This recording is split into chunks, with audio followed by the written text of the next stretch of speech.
pour ceux qui pensent qu'ils ne peuvent pas faire de sport, bien sûr, c'est une pratique qui est ouverte à tous. Nous avons procédé donc au salut, un moment important dans le judo.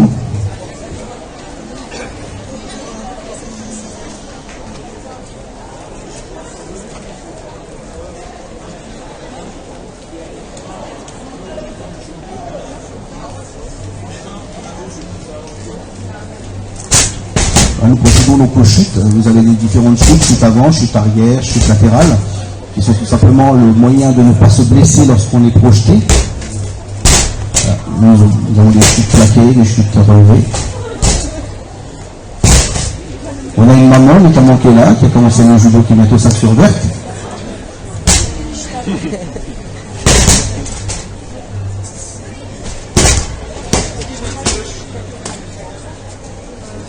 C'est quoi ça, je fais d'abord.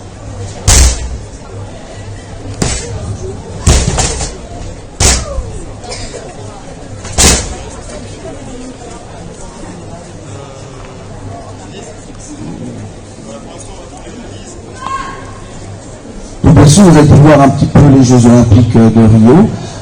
Également les Jeux Paralympiques, parce qu'il faut s'en parler. Hein. Le judo, c'est également le judo handicapé, avec une fédération qui est la Fédération française de judo, mais également la Fédération française handisport et la Fédération française sport adapté.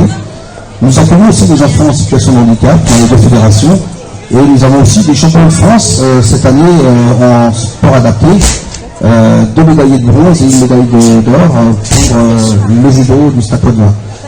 Là, vous voyez les chutes avant avec un obstacle, voire 2. Voilà, Alexis est très à l'aise dans cet exercice. Un petit peu moins pour Sandra, mais ça progresse. On peut l'applaudir quand même parce que c'est pas facile. Hein. Il faut se lancer, il ne faut pas avoir peur. Ah, nous faisons de la gymnastique aussi, vous voyez. Voilà, Thomas, bravo.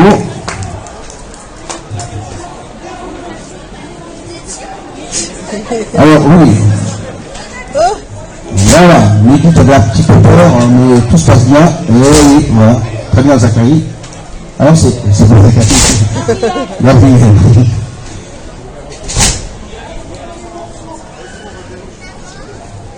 Bon, c'était juste pour vous montrer un petit peu que, éventuellement, avec un obstacle un peu grand, on est capable de se projeter et de se réceptionner sans se faire mal. On peut les applaudir.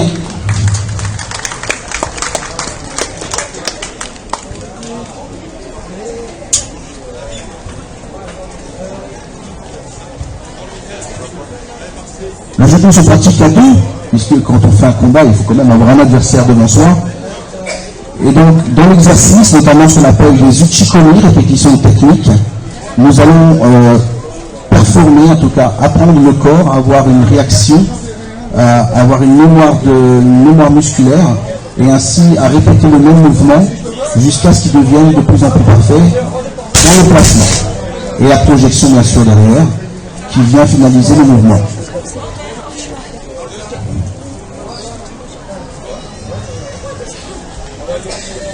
Alors, comme vous avez pu voir, il y a des techniques différentes, des mouvements d'épaule, des mouvements de hanche, des mouvements de jambes, avec des projections qui peuvent être plus impressionnantes les unes que les autres. Alors, le Stade Poitvin, nous avons actuellement, la saison passée 280 licenciés. Nous espérons bien sûr battre ce nombre-là assez facilement, puisque nous ouvrons notre salle. Et nous devrions attendre cette année les 300 licenciés. Voilà, Thomas qui fait une technique d'épaule.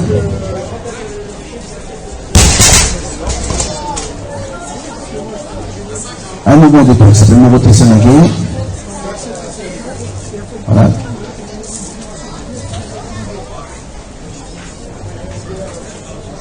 Avec des variantes, comme une Tom Senagé, vous pouvez voir Gabriel sur sa partenaire. Et un mouvement arrière pour Sandra. Très bien, Sandra. Un beau coup de chigari. Un petit fauchage intérieur, on vient balayer la jambe. Vous voyez, c'est très varié. Il y a des projections avant, des projections arrière. Bien entendu, là, nous sommes dans un espace assez restreint. On est obligé de faire attention, bien sûr, aux extérieurs. Dans une forme de combat, le relâchement est plus dans la tension. Du coup, les katas, le déplacement, là, on déplace le partenaire. Mise en situation par le déséquilibre qui est réalisé par le mouvement, par le déplacement du corps. On utilise ces déséquilibres-là pour pouvoir projeter le partenaire. La force n'est pas nécessaire. Il ne faut pas penser que je suis plus petit, je ne vais pas pouvoir projeter quelqu'un de plus gros que moi. Judo veut dire voie de la souplesse. Ce qui veut dire qu'on n'a pas besoin d'avoir des gros bras et d'être un arracheur de tronc, un bûcheron et tout. Non, c'est pas nécessaire.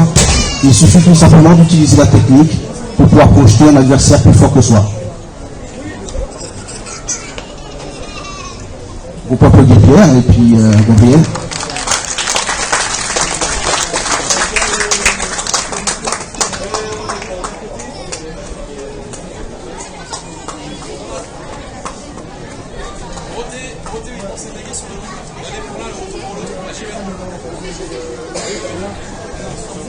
Donc nous allons trouver le même schéma tactique que tout à l'heure. On est d'être sur un mouvement statique pour un Uchikomi.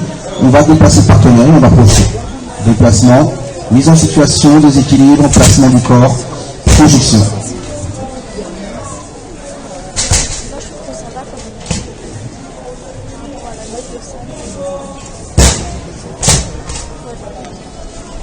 Alors vous avez vu, tous les partenaires frappent au sol. Non, ils n'ont rien contre les tapis. Ils sont gentils, les tapis. Mais c'est tout simplement pour justement éviter la vibration, que cette vibration atteigne la colonne vertébrale et ne cause des dommages. On est là, on rentre la tête, on va se protéger. Et le fait de venir frapper le sol, ça permet tout simplement d'éviter de se faire mal.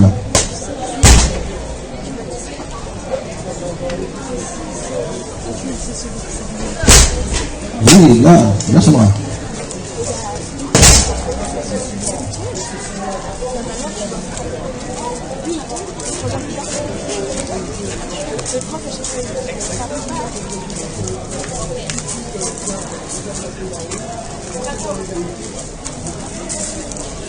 Voilà, tentative de Sotogari.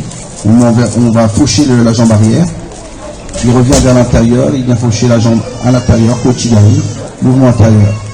Travail au sol, parce que le judo c'est du sol aussi. Où on va chercher à immobiliser son partenaire, soit pendant une durée de 20 secondes, soit parce qu'il va abandonner, parce que je vais faire une clé de bras, ou un étranglement. Là, ce qui est le bras, c'était une clé de bras. Juji Gatame, voilà. Voilà, l'abandon aussi, par l'étranglement. Voilà, étranglement aussi. C'est différentes variantes qu'on peut proposer dans les formes de retournement. Voilà. On va tout simplement retirer le point d'équilibre du partenaire pour qu'il devienne léger. On le retourne et là, l'immobilisation se fait, ou avec une clé de bras, l'étranglement pour qu'il abandonne.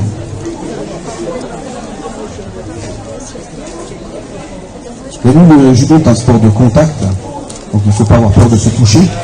On vient saisir le partenaire. Il y a tout ce côté, on va dire, on se connaît, on se fait confiance et on travaille ensemble. Pour qu'il puisse y avoir une progression, il faut qu'on puisse être en confiance avec son partenaire, aussi bien en tant que pratiquant dans le sens de l'attaque que dans celui de la défense. On va avoir des petits randori. Randori veut dire petit combat, un combat au sol, un combat debout. Tout à l'heure on a vu un travail debout, là c'est un travail au sol, où le partenaire essaye de retourner son adversaire et de l'immobiliser au sol.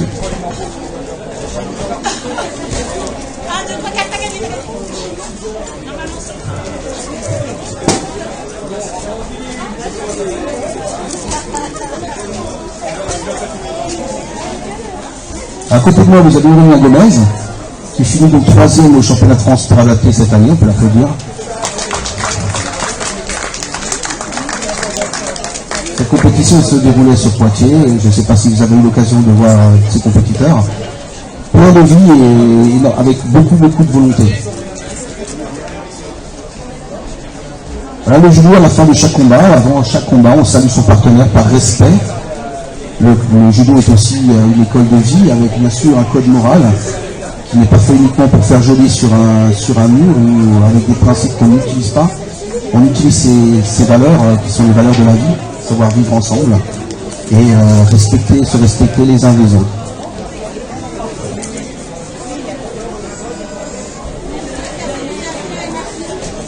Voilà. On va sur le bras.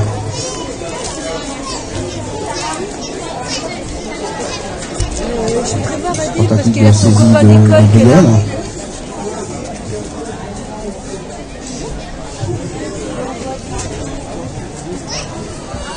Encore une fois, il le bras.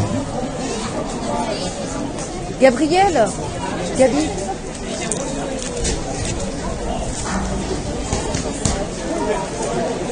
C'est des techniques qu'on peut rencontrer aussi également dans le Jiu-Jitsu. Le Jiu-Jitsu, c'est également du judo avec les atténués, les poings et les pieds qu'on rencontre dans le karaté.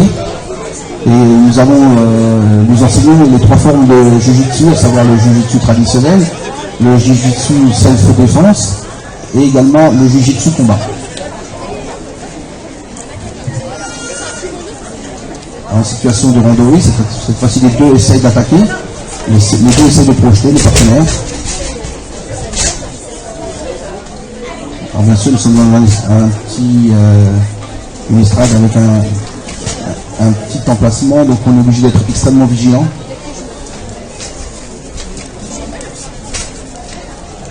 Sinon, comme vous avez pu le voir notamment dans les Jeux Olympiques, la surface de combat de 10 mètres et de 10 sur 10, permettant bien sûr aux combattants de pouvoir s'exprimer plus librement avec plus d'espace.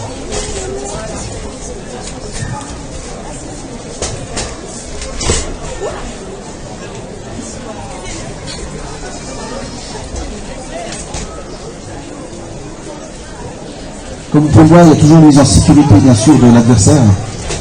On neutralise le partenaire, l'adversaire plutôt. En aucun cas, on essaie de lui faire mal,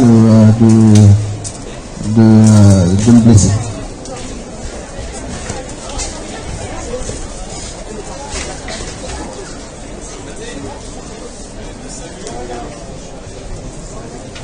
Voilà, on salue son partenaire.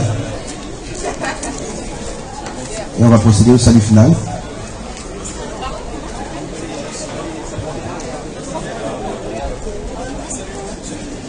Donc le vrai salut traditionnel, bien sûr, où on va respecter l'ordre des grades. Les judokas vont se positionner en fonction du niveau de leur ceinture face à l'enseignant qu'on appelle le sensei. Et ce salut. Salut public, merci. Je vous applaudis, merci à vous. Merci de votre